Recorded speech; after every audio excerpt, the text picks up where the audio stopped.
ఆనందం నీ ఒక్కడిదైనా నిన్ను గెలిపించిన ఓ చిరునవ్వే వెనుకే దాగేనా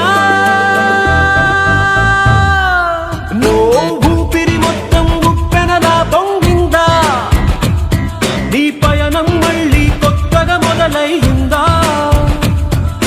ఇన్నాళ్ళు ఆకాశం ఆపేసిందా ఆ ఎత్తే కరిగి నేలే కనిపించిందా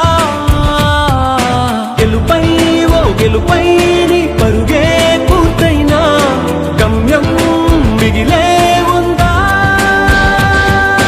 రమ్మని నిన్ను రమ్మని ఓ స్నేహమే పిలిచిందిగా ఎన్నడూ నిన్ను మరువనిది ఎప్పుడు నిన్ను విడువనిది.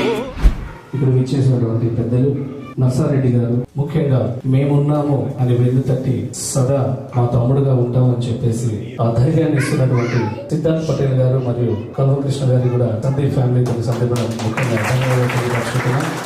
స్పెషల్ గా నా మిత్రుడు నా ప్రియమిత్రుడు సందీప్ కారణం వల్ల మీ దర్శనాన్ని నేను పొందగలిగాను. సో ఎస్పెషల్లీ సందీప్ నా ధన్యవాదాలు. మిత్రుడు అంటే అలా ఉండాలి. ఈ మిత్రత్వంలో వచ్చినటువంటి ఒక వాక్యం ఇలాంటి స్నేహం కలకాలం జీవిత జన్మలైతే జన్మంటూ ఉంటే మా తరపున కోరుకుంటూ మీ స్నేహానికి డెడికేట్ చేస్తూ ఒక చక్కని పాట అది కూడా అయిన తర్వాత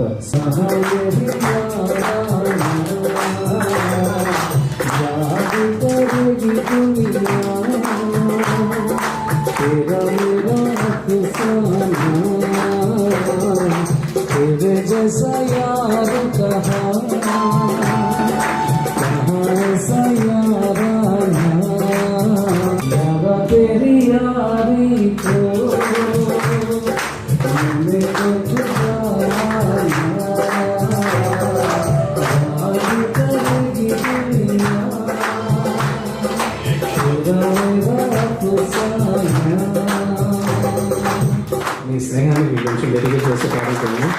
సో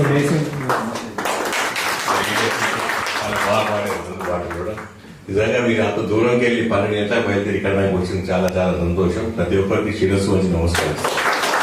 థ్యాంక్ యూ సందీప్. మీ ఇంట్రెస్ట్కి అందరి పిల్లలందరికీ కూడా కృష్ణయ్య గారికి భీమయ్య గారికి రవికి ప్రశాంత్ చాలా పేర్లు ఉన్నాయి కదా ప్రతి ఒక్కరికి. మనకు తెలంగాణ వచ్చిన తర్వాత ఏ పని అయినా ఇక్కడ ప్రభుత్వం మనది పనులు చేయించుకోవాలి. మనం చేస్తాం ఇక్కడ ఉంది అన్ని పనులు చేసి పెట్టే బాధ్యత నాది. పెద్దదా చిన్నదా కూడా పట్టించుకోకండి. మీకు కావాల్సిందిగా ప్రతి ఊరు సస్యశ్యామలం కావాలి. మనం తెచ్చుకున్న తెలంగాణ ఇంకా పర్ఫెక్ట్ ఇక్కడ దాకా తీసుకొచ్చినాక ఇంకొంచెం ముందు సాగుతూ అన్ని పనులు అయిపోతాయి.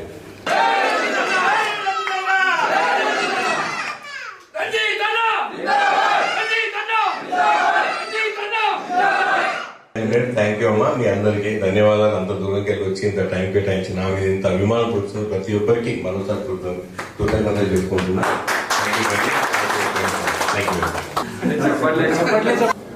ఎన్నో సంవత్సరాలకు మేము కూడా రాజకీయంలోనే ఉంటూనే వస్తున్నాం, చూస్తూనే ఉన్నాం, ఇంటనే ఉన్నాం. సందీప్ కూడా చిన్న ఏజ్ లా చాలా కష్టపడుతున్నాడు.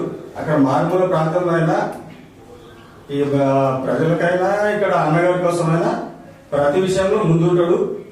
కావున అన్నగారి ఆశీర్వాదము ఎల్లపిల్లలో ఉండాలని కోరుకుంటూ ఈ మా ఊరు సమస్య ఏంటంటే మా ఊరు చాలా మారుమూల ప్రాంతం కాబట్టి కర్ణాటక దగ్గర బార్డర్ దగ్గర ఉంది కాబట్టి మా ఊరు చాలా వెనుకబడి ఉంది. ఇంకా 20 పెట్టండి, నేను చేసి పెడతాను.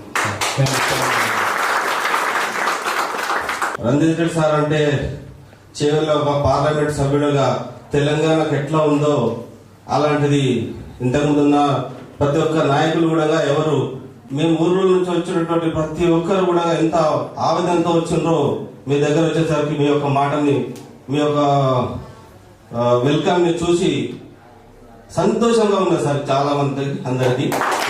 మీరు అందరు ఏం చేయాలంటే అందరూ ఒక దగ్గర కూర్చొని ఏ గ్రామానికి ఎంత కావాలని చెప్పి 6 సంవత్సరాలలో మొత్తం 6 కోట్లు తెచ్చారు ఇప్పుడు NREGA స్కీమ్ కింద. నాకంటే ముందు నేను ఈ ఒక్క సంవత్సరం 36 కోట్లు తెచ్చాను.